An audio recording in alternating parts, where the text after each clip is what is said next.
I just want to talk about a few techniques of flying modern gliders.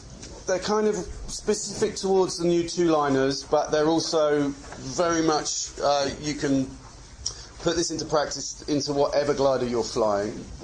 And some of what I might say might go against what common opinion is and what common knowledge is, but and I might be wrong. I'm not saying this is the way it is. All I'm saying is that this is what I do, and this is what keeps me safe on a daily basis, testing and racing paragliders. And it means that over the years of flying, I haven't had a huge amount of serious cascading events, and I've yet to have to throw my reserve. So in my little mind, in my world, what I say is right, but do not take it as gospel. Take in all information you can from as many pilots as you can. Martin's going to be here and chipping in as well. And we may completely disagree, but that's where you have to use your own filters to absorb and just take in what you think is right. For me, to keep safe, to stay safe under a paraglider, the most important thing is training and practice.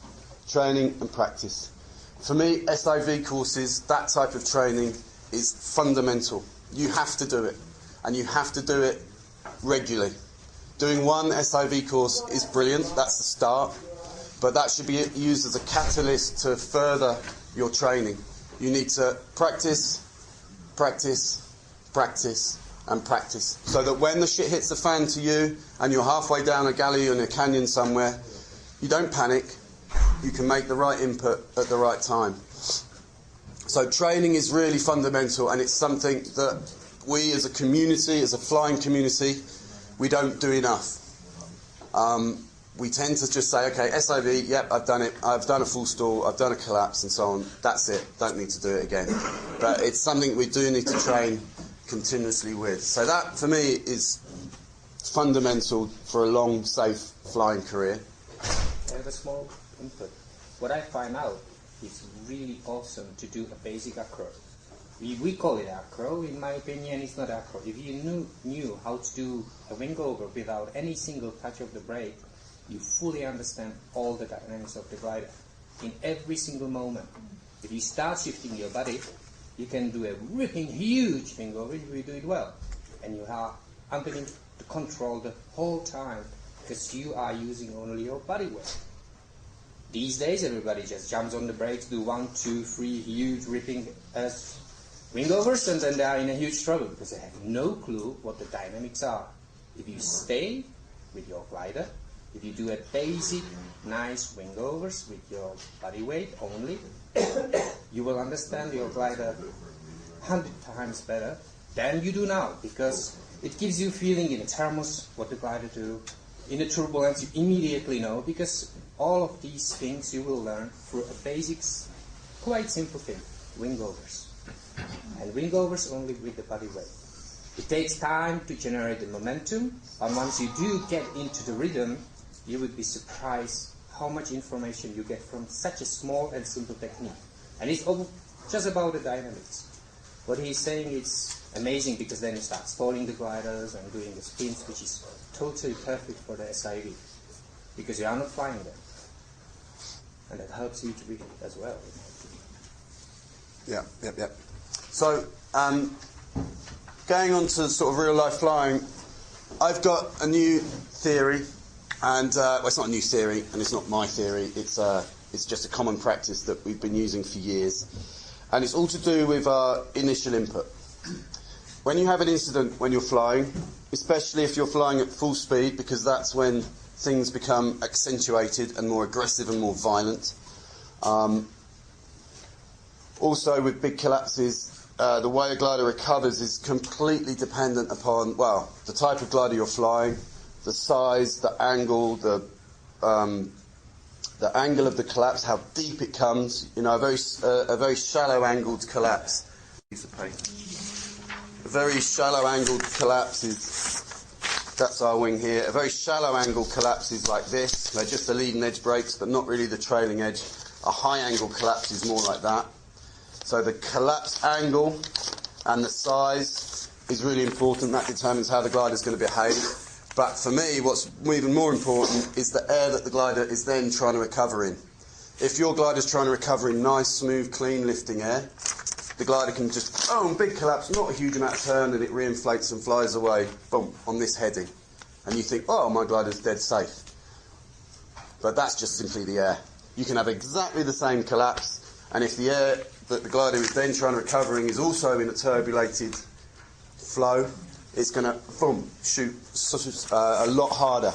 Okay, so the type of air that the glider's recovering is fundamental to the behaviour of the wing once it has collapsed. So in those incidences, the most important part of that whole incident is your initial input, the very first thing that you do. Now unfortunately, there's no one input that works for every single incident. Every type of collapse you have in real life is completely unique. It's unique to you, to your wing loading, to the air that the glider's trying to recover in, and unique to your initial input. When we're taught to fly, and when we're doing SIV course, I mean, I teach SIV, and when I'm teaching people to make SIV course, and we teach ourselves to do induced frontal collapses, where we deflate the whole glider, any SIV instructor will tell you, hands up, do nothing. Hands up, do nothing is the perfect recovery for a induced frontal in smooth, calm air. Because we all should know that if we start putting big, deep brake inputs, we risk coming into parachutal stalls and taking a really simple incident and turning it into something a little bit more serious. When you're out here and you're up any creeks up here, or you're in the big mountains, King Mountain, and you're in big air, strong air, and you take a frontal, the last thing you should do is go hands up. As soon as the glider deflates, the most important part of a big frontal is your first initial input. And I suggest to you that when you do feel the air go and the wing goes, it's a big input. Okay? You bang your brakes hard to open the nose. Because if you don't, the tendency of a glider is to collapse from the centre and the tips can come forwards. Very simply. And the higher up that performance range you go, up into the modern END type wings, the more likely that's going to be. Okay, because we've got plastics now, we're getting a big area of drag. So instead of the gliders kind of rolling into a collapse, what they tend to do is flick downwards, create a huge wall of drag, and boom, the centre comes in. Tips obviously have less drag, and they will naturally come forwards. Okay, so what we have to do with the whole point of our initial input is to reduce the size of the collapse. So rather than 100% of the cord deflating, we can nip it in the bud at 50% of the cord and get that centre opening and stop the tips coming forwards. We have a saying for these tips. We call them a double snake because they look that way. They just start doing this, and they are really like two snakes trying to meet in the center. Yeah. And especially with the new geese, it's happened a lot of the time. And we said that try to avoid a double snake situation because once they meet, you usually get somewhere tangled, and then it's a trouble. It's game over. Or the kiss of death. The kiss of death, exactly. Well, yeah. The kiss of death. So everything in big frontals is to keep the tips apart, okay? And that requires a big brake input initially, the first thing that you do. And that generally will nip anything in the bud. It will stop it developing into something worse. Worst case scenario, when you've made that big input, is, I'm in parachutal stall. But if you've been trained, if you've been practiced, parachutal stall is really easy to recover from. Put your hands up all the way. Once you've got the tips apart and you've got the span of your wing above your head, put your hands up and the glider will fly. And don't push the speed bar. That's as simple as it is. Okay. And you will. And what I found out, if you have that thing, do not or do. Always push the speed bar if it's not flying, because that's the easiest thing for you to recover into a normal flight. If you are dropping at the variables doing just push the speed bar and it flies away. If you've got your gliders in correct trim though, it will fly by itself. It will fly within 3 seconds of yourself, of putting your hands up. And what I find out about the initial input is just as quick as you can, just really touch the brakes and don't do this, like, stay with the hands. No, it's better just bury it, just get into the farthest position you get and get them into a normal flying, like really good, and then just see what's going on. Alright, it's already maybe clean up, maybe not, but you get that first initial pump because something is trying to hit you at front and you hit it in the same amount of energy on the behind, and that behind basically helps to open it hugely. And then you can figure it out with the whole glide, the side of it, what's basically happening. Rather than just keeping it buried, then we can get it into a little trouble. Just pump it and get it out. Sometimes it may require 2 pumps as well. Yeah. We've, in testing with the Enzos and the R11s and the like, full speed frontals, the glider was banging in hard, just going into a small bundle, and you bang the brakes and nothing happens. You bang the brakes again, nothing happens. You bang it again hard and boom, it opens. There was a couple of instances with very good pilots last year where they took a frontal, and I'm talking about people like Alex Hoffer. When they crashed, they took a frontal, a little bit of brake, and then hands up with the glider bundled. And if you go hands up, if you go passive in those situations, nothing's going to happen. You have to bang the brakes. Okay.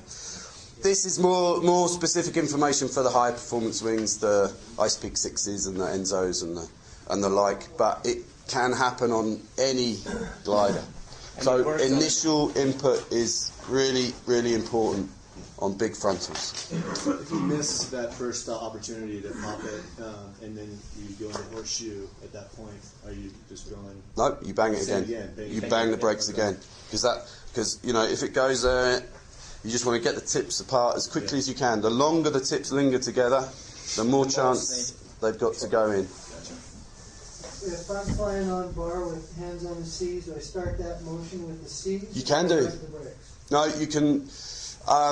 You can do it on the C's, and but generally, if you can do it on the C's, if it's just going to kind of a small frontal and the nose starts to break, then a C input is good. But if it just completely turns upside down, then the brakes is the better option. So it does depend on the size and the violence of that collapse. A quick jab on the B's does the same job as releasing the B's, coming off your brakes and back up again. So B control is quite useful. And whether your glider's got, even for the 3-line gliders, the 3-riser gliders, again, when you're using the bar, you've got all that feel and control on your C's. So I recommend, I've been doing it for years, and lots of people have been doing it for years, on riser control, is really using our risers. Okay, it may need a slight adjustment for you because it's a bit strange at first, but when you're using your speed bar, which we have to do these days on modern wings, there's no point in having all this performance that we're making and you're not using it by not using your bar in heavy sink or headwind crossings and the like. So using your bar and getting used to using your bar is fundamental to improving yourself as a pilot, to making yourself more efficient when you fly. And quite surprisingly safer as well, because you get a bigger range of the speed to work with the throttles. Yeah. When you are hitting the wall of the rising air, your speed bar is really tough and really strong, so push it even more, so get through that wall. When you are getting into a huge sink and the whole glider starts deflating, you just release the speed bar, and that thing just helps you not to even have a collapse in any trouble. Because the speed bar, when you are on it, tells you what's happening on the front of the glider. And you feel it with your leg quite easily. And you release it, you get 10, 15 kilometers to spare before any troubles happen. And then you got the full range of the brake. So to use the speed bar is actually the safer option than any of you can imagine, especially when you fly through turbulence. Because the turbulence, through the speed bar, you will have the trouble knowledge before it even happens. It's about gaining as much information as you can. And the 3 ways you can do it are with your feet on the speed bar, feeling the pressure of the nose on the bar. You can take the rear risers, you can feel the air. If the air goes totally smooth, you can release all the pressure, that's no problem. When the air turbulates again, a little bit of pressure to feel the air. And for me, the most important thing, the best way to get information from your wing is with your eyes. It's much quicker than feel. Think about it. You've got 8 meters of elastic line. You've got a soft thing above your head. And yeah, feel is really important. When I was taught to fly, I was taught never look at your wing. Never look at your wing. Use feel. Do not look at your wing. I think that was probably the worst information I was ever given. I think it's useful as a beginner pilot when you're doing your first few flights, you're a P1, P2 or whatever, and you're under control of an instructor. But in turbulent air, the only thing I care about is that thing above my head. So when I fly, my life is just that. That's the only thing that's important to me. And you can see the glider lose its structure, lose its shape, lose its rigidity far quicker than you can just feel it. It all kind of happens at roughly the same time, but as much information as you can take, the better. So by looking at your wing, if I'm charging full speed, I'm always looking at my leading edge and then checking my direction. And I'm crashing into people. People are flying out.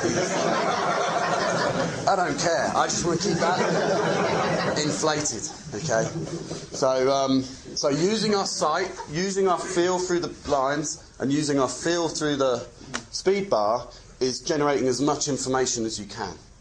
So I suggest, if you wish, to try and look at your glider a little bit more in turbulent air and take as much information as you can. So big frontals, go for a nice big input, just to keep the span apart, keep the tips apart. Side collapses. With a normal 50% side collapse, the kind of general normal 50% side collapse, we lean away from it, we counter it, we pump it out.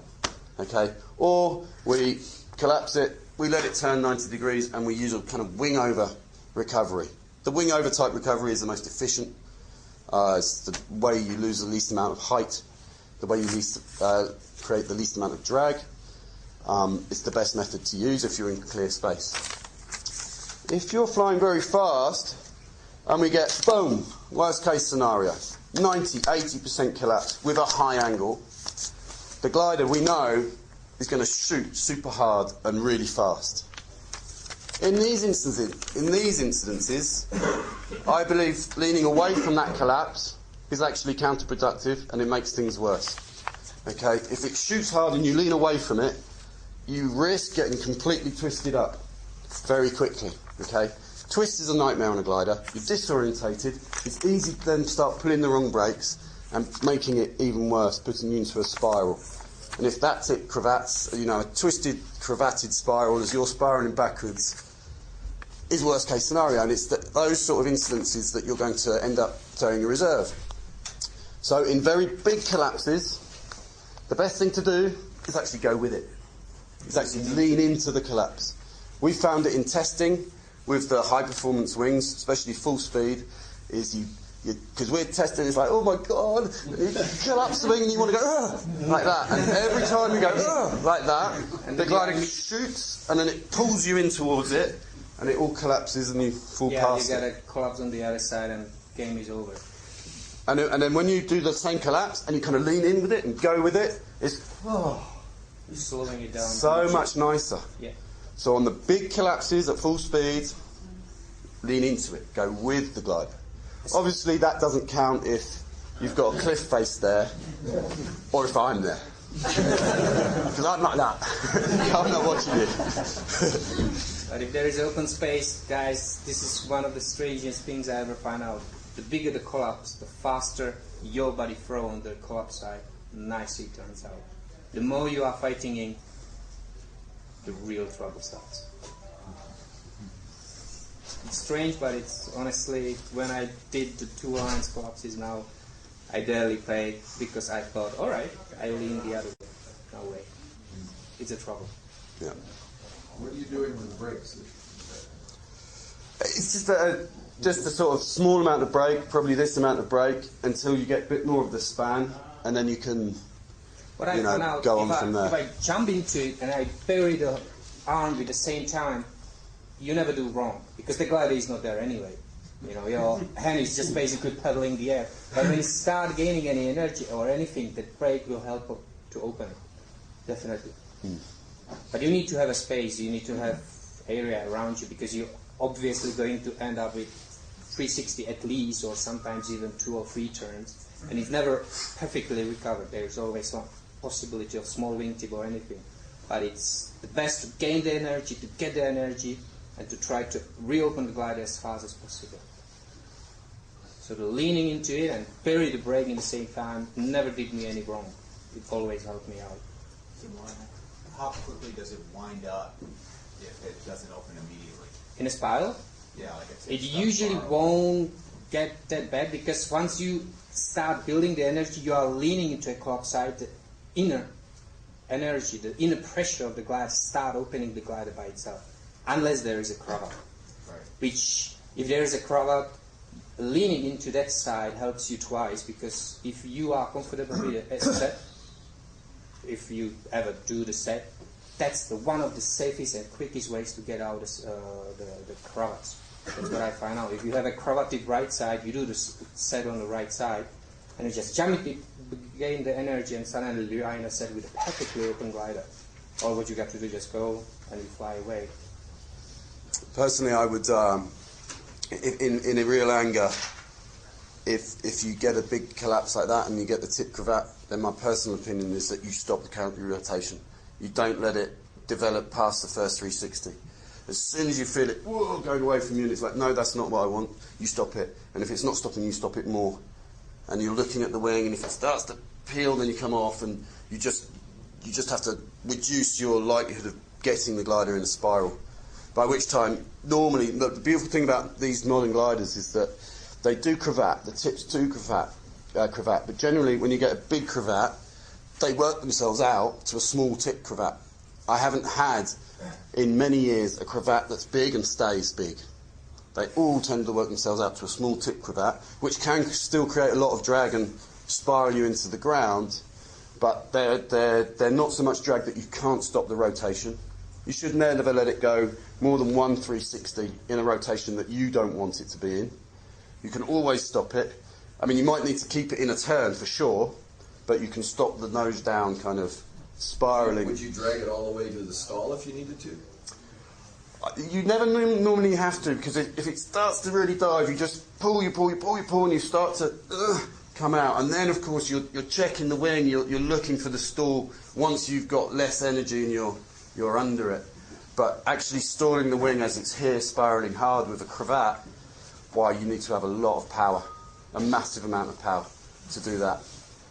So I don't think that's... The major worry is stopping the spiral down towards the ground rather than the stall at this stage of an incident. You know, it's nipping it in the bud. It's not allowing something to develop beyond your control. Because after 2 360s of that kind of spiral, if you're not trained, if you're not practiced with it, you're disorientated. That's true, yeah. So I think that the sat technique is cool if you're over the water and you know what you're doing and blah, blah, blah, blah, blah. You really need to be comfortable with a set. You really need to know how it works, what is the dynamics of it. Because if you don't try it. Yeah. But if you do, I find it out is the fastest and easiest way to get any cravat out. But you got to know what the set is about, you know, how to do it, how to lean into it. A spin versus a sat for that? What's that? A spin also an option Spin, then? spin is never an option, because the gliders start getting really disorientating and it can work against your body and it can end up with the twists. So I wouldn't never ever do spin to clear out the cravat, because you can get into more trouble because of that. It's better to engage, keep turning the control and fish it out, pump it out, do something. Yeah, with a stabilo line is very useful for that. If you do have tip cravats, normally go for the stabilo. You stop the rotation, you take the time, you look at your stabilo, you take it. Because I've been there flailing at lines, and like, but when you just take the time, look at the stabilo, take it, it's more efficient use of your time, and then you can pull and you can keep working up your stabilo till you see you're pulling the tip physically down, and then it will pop out. If that's not working, then you can go deep pump and just take the glider just to the stall point. So you look for where the glider loses its billow, it empties with air, and it starts to peel, and then come off. And then just do that repeatedly, and the tip will clear. A question on that technique. If you're trying to reach and fish out the cravat on the right side, for example, how are you pulling deeper and deeper while maintaining brake pressure on your left side? You can just you can work your way up the line. I don't know that exact technique actually. You're right. It's a good question, but you can do it. Yeah. You can do it. If you need it, you will find out. It's as simple as this is. Also, now that we're all flying in these pod harnesses as well, when we get into turbulent air, and your inner brain is saying, shit, this is turbulent air, what I tend to do now is ball up. When we test in a normal seated harness. So whenever I'm in rough air now, you'll know when I'm scared in the air, because you'll see my little legs come down and my little head come up. Forward, yeah. And I'll be looking at the wing. So I'll be balled up, I'll be looking at the wing and just controlling the wing. Ready, if I do get collapse, to go with the collapse and avoid twisting at all times. Because that's the trouble. So body position is really important. That's why we can get in trouble a little bit these days with our pod harnesses supine, full speed, kaboom! And the glider goes and we don't go with it. So really ball yourself up, get yourself ready. If you do lose complete control, the best thing, and you've gone through a series of cascading events, and let's say we're not in a locked-in spiral, because if we're in a locked-in spiral, the only way you're going to get out of the locked-in spiral is by counter-braking that spiral. Being passive is not going to help you, okay? It will just stay there. So your only option is to brake and get yourself out of the spiral, or throw your reserve parachute. If you're in a kind of collapse, shooting, surging, stalling, and you've just totally lost in the wing, what you tend to do is we tend to brake a little bit too late as it surges, it collapses, the brakes come on as it's back above your head, it stalls again, and you can just get in a bit of a muddle. When you're in that kind of muddled situation, the best thing to do is go, okay, bundle up, ball up, so you're not going to get twisted, and put about 25-30% brake to here, okay? Boom, and wait. Look at the wing, 1, 2, 3, 4, 5. You have to take control of your mind in these instances, because obviously you're shitting yourself, and it's very easy to panic. In the air, going all over the place. So it's really important to really take control of your own mind in these situations. Control, take your time, wait 5 seconds, count slowly to 5. Then you should be in a situation with the glider above you and in a recognisable state, where it might have flown again, or it might be in a parachutal stall. Parachutal stall, perfect, easy, happy days. Hands up, fly away. That's why training to do ESavi is fundamental, so that when you are in trouble in the mountains, you'll have more areas that you'll recognise, and you'll be easy for yourself to recover quickly, as quickly as possible. So that scenario you just explained, where you kind of get your hands by your head, you get into a ball. No, I'd say a bit lower brakes. Okay. So you're here. Is that going to work for almost every scenario where you can't recognise the glider above your head? Yeah. Yes. Because you're just waiting for the pulse to. No, because you are lost. You don't know what you're doing. You're like, all right, no, all right, and you're like, boom, boom, boom, boom, boom, and you're just going disappearing from everybody just because you are 2 seconds too soon, 2 seconds too late. This thing will prevent everything. Either way, you end up in something which is organized, and you did not mess it up. Yeah. The other option you can go through in those situations is you could just stall the glider. You can just stall the glider and hold it there. But you got to be very comfortable with the full stalls to know what they are doing with you, because they are quite radical move and you are falling from your chair backwards. Yeah. So you got to really know what's going on with the full stall. You just can't explore by yourself just because somebody told you, oh, that's fun. No, it's not. Honestly, it can be out of the control if you are not comfortable with it. But that's a huge help. You know, if it's really close, grab, oh, I hope. And you hope. And it eventually will end up with a nice flopping full stall. But it takes time. As long as you haven't overstalled, though. Yeah. Because if you overstall, that can make things even worse. Yeah. I've never heard that. Overstalling is if you take wraps 2, bury 3, the brakes 4. and long, what happens is the glider peels back, and it's the opposite of the frontal. The tips are behind you, they're flailing, and they can go in amongst each other. I've done it a few They do the times. butterfly, yeah. It's a butterfly. I've had it once where we had like a bow tie, had a beeline, the glider wrapped up, and then it reinflated and flew, and I had a beeline right over the centre, so it went to like a bow tie above my head. That's overstalling. So when we stall, again, you're looking at your wingtips. As the tips come back, as they come close to each other, we've got to come off the brakes. You've got to come off the brakes. A perfect full stall, especially on a nice peak 6, especially on high performance wings, even rush 3s and the like. We don't just bury and lock. We push the brake, you look at the glider, you see it peeling and starting to stall, and as soon as it does start to stall, you actually come off your brakes. And then on the brakes, and you're just flying the whole thing. The stall, when I was taught the stall back in the days, it was an on-off procedure. It was on, off, and it's just not that at all. It's a manoeuvre that you fly and you're in control of throughout the whole process from beginning to end. Doing stalls and being competent at stalls took me a year of testing and doing it every day. It's a long, hard process to really understand your glider in full stall. And I guess the only pilots that really get to that level are serious acro pilots or test pilots. I want to say the best way to learn the full stalls is to learn a helicopter. Once you know how to do the helicopter, you are very confident with any full stall or any stalls you are getting yourself into. But to learn a helicopter is a long road. That's even longer. Yeah. It's a very long road. But once you know it, you are very comfortable in no flying situation, any non-flying situation. How do you handle twists? Twists. I have a special. Can I say I have a many twists in my life just because I fuck up helicopters especially. The best way when you start twisting, when it's all over, you're like, oh my god, it's to get both hands in the same lock position with at least a little bit of brakes, at least here. Because the worst thing can happen to you that one side flies, the other not, and you are twisting and the thing just starts.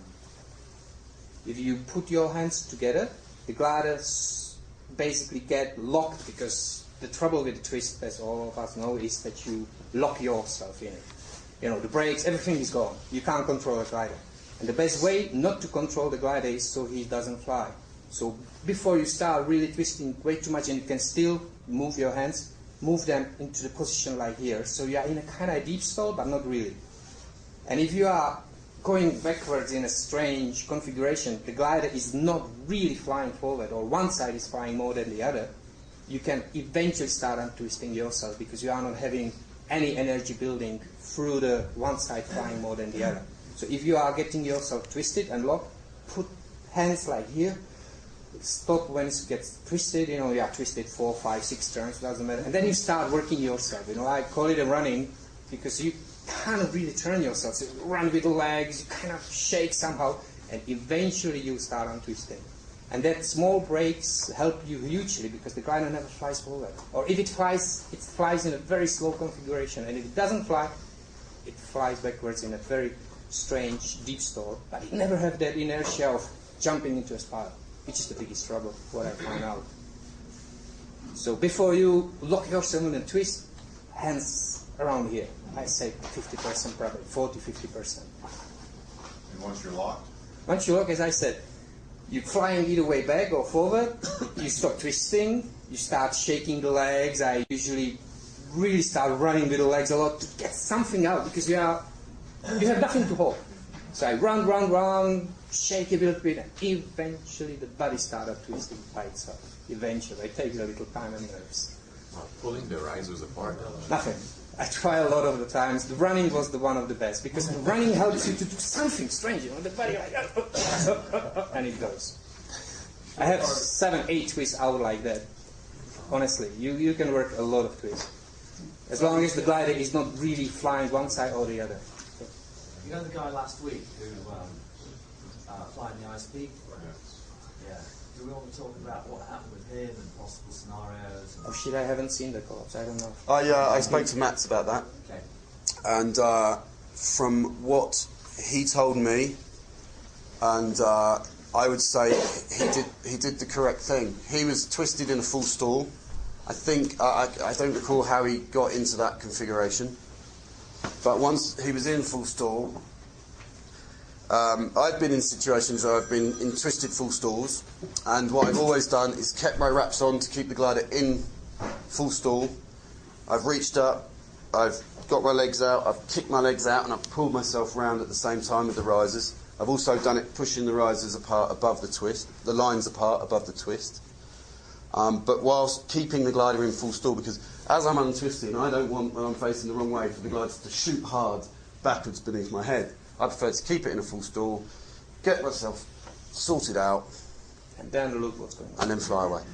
You know, so in my mind, from how he explained it to me, he did the correct thing. Obviously, recovering facing the hill with 5 foot to spare was possibly a bit Pushing it. a bit, but no, I think he did the correct thing. Are you holding the full stall while reaching above it? By taking wraps, so that it's still wrapped in my hands.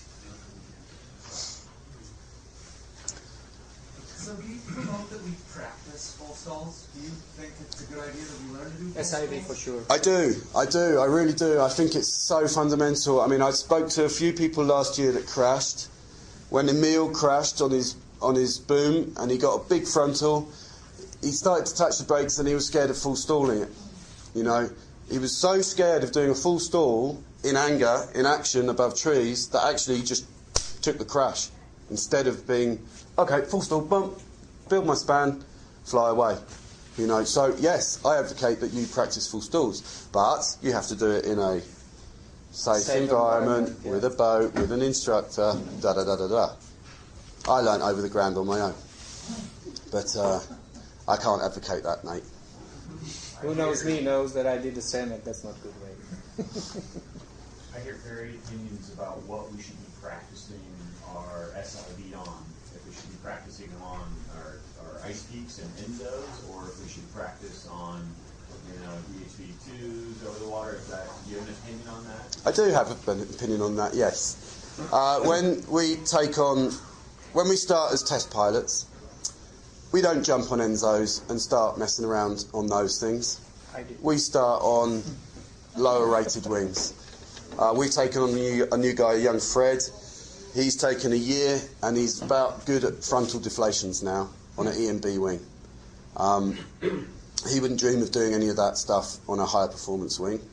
The new E&D type wings, there's probably 5, 6, 7 EN test pilots that are competent, capable enough to do so. A lot of the newer test pilots that they use for certification flights would not even go near those wings. The new E&D type wings, there's probably 5, 6, 7 EN test pilots that are competent, capable enough to do so. A lot of the newer test pilots that they use for certification flights would not even go near those wings at an early stage of their testing career. Don't forget, these guys are already competent, very good pilots. So in my opinion, and I feel quite strongly, is that ESavi needs to be learnt on a basic wing, an E&B type wing. It needs to be pretty much dialed on that. I mean, you can't dial it on that because I haven't dialed E&B wings yet. You know, there's always something new I learn flying an element, E and A. But get as good as you can on an E&B type wing, then E and C, then E and D. Obviously, you guys don't have all that time in the world to have that beautiful progression like I've been able to give myself and like we can give our new test pilots that come and help us out at Zone. So I would certainly suggest for that first real experience of doing full stalls and stuff, then I'd do a few days on the E and B, and then maybe go to an old school E and D, something that you've got in your cupboard, you know, like the Peak 2s or the Mantra 4s and those type gliders, you know, the 3-liner type gliders, and then possibly go on to do it on the newer EN, you know, the new Enzos and the Ice Peaks and the like. Express. Maybe this is a little later, but how are you supposed on inducing collapses on these wings with collapse lines? How is pilot supposed to get meaningful data to themselves with the certification process with the collapse line and then line going down? The collapse lines just help you create the correct collapse for certification. Right. Certification is not a test of safety, it's a test of conformity. Okay? And the two things are separate issues. Okay? So when we're making EN type tests, the EN test states that a frontal collapse is 40% of the chord. So it's that is a correct collapse for an EN collapse. If you do 100% of the chord frontal, turn the thing completely upside down, that's beyond the requirements of EN testing. Okay? Likewise, the side collapse is 75% of the leading edge with a 45-degree collapse line, collapse angle, so that you have 50% of the trailing edge. That is the EN collapse. It's not that. Okay? So EN testing is to test conformity. It's not to test safety. Do not confuse the two. These two things, yeah. Okay. There's a huge difference. And that's why there are the collapse lines, because, for example, with the two-liners, the A line is way too back, from the leading edge. It means that you do it too small, or you always do it too big. You can't do a between way. That's why there was an invention of the collapse line, because in that moment, you can do what you're supposed to do. Without it, it's, either way, too much. What happens when you have your A lines very far back, for example, especially accentuated when you do a full speed collapse, is you start to pull the collapse and there's a load of weight there, and as you pull the collapse, what you're doing, you're accelerating the glider. So the glider goes, and then boom, it collapses. So the collapse angle comes in really deep, really high angle, and it's not part of the test. Otherwise you have to, boom, super hard like that, which then kind of gets a good collapse, but because you don't really empty all the air out of the glider, it bang, smacks open again and surges again, and it's not how the collapse is meant to be. So collapse lines on two-line gliders are necessary. You can practice collapses without them, but if you do it enough all day, every day, you will end up in the water. You will end up throwing your reserve. That I can guarantee. So I don't really... at trim speed, it's not so bad. It's not so bad. But if you start messing around with full speed collapses on a iSpeak 6 or an Enzo or any of these Boom X or whatever, you will end up in the water unless you're super trained. And even if you are super trained, you can still end up in the water. Because there is a difference. You pull too much and it's always too much. Unrecoverable too much. Or you just pull too gently, not enough, and you don't get a collapse out. Yeah. Honestly, it's a very fine line. And very interesting. Once you get there, you will enjoy it, trust me. So, Russell, how hard is it on the gliders? It's not too bad. It's not too bad. I mean, if you get into a cascading event and you get twisted up, you fall through your lines, you get major twists, spirals and so on, then you should consider changing your line sets, because the friction that happens in a big twisting cascading event is quite serious.